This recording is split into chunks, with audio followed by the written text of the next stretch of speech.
Hi friends, it's Linda here again, and we already talked today about hibernation, but there's a lot of cool facts that we didn't get a chance to really discuss, so I'd like to elaborate a little bit on some of those things. So we know that the reptiles and amphibians are the true hibernators. Now, we didn't really talk about what reptiles and amphibians we have. So in Ontario, we've got three main types of reptiles. We've got snakes, we've got turtles, and we've got a lizard called the five-lined skink. Amphibians, we have five different types. So we've got frogs, we've got toads.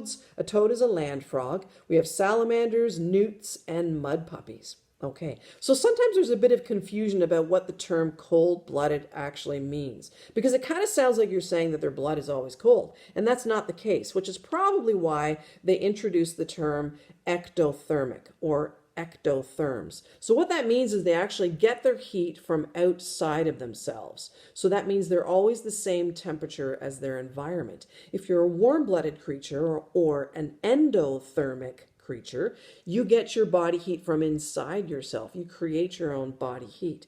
Hibernating creatures can't do that. So that's part of the reason why they do hibernate, because the cold temperature puts them into that state. Now, cool fact about turtles. We know that turtles go to the bottom of the pond and kind of hibernate face first in the mud. Now, you're probably thinking to yourself, how do they breathe when they do that? Okay, cool fact. A turtle, when they're hibernating, breathes through their butt. Yes, that's correct, their butt. There's something called capillaries that are in that region of their body that are able to sort of take oxygen out of the water. Now, when a hibernating animal is hibernating, they don't need as much oxygen as they would when they're not hibernating, so they get enough to kind of keep them alive. Another cool fact, snakes hibernate in a snake pit, and there's actually a name for that snake pit. It's called a hibernaculum. So one of our most common snakes in southern Ontario would be a garter snake.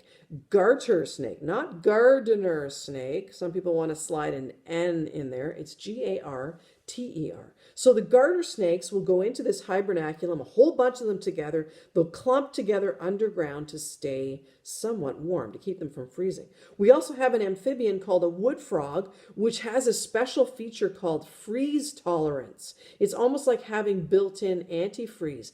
Google that one. That's a pretty interesting thing to read. Anyways, we'll leave it there. Have a good night.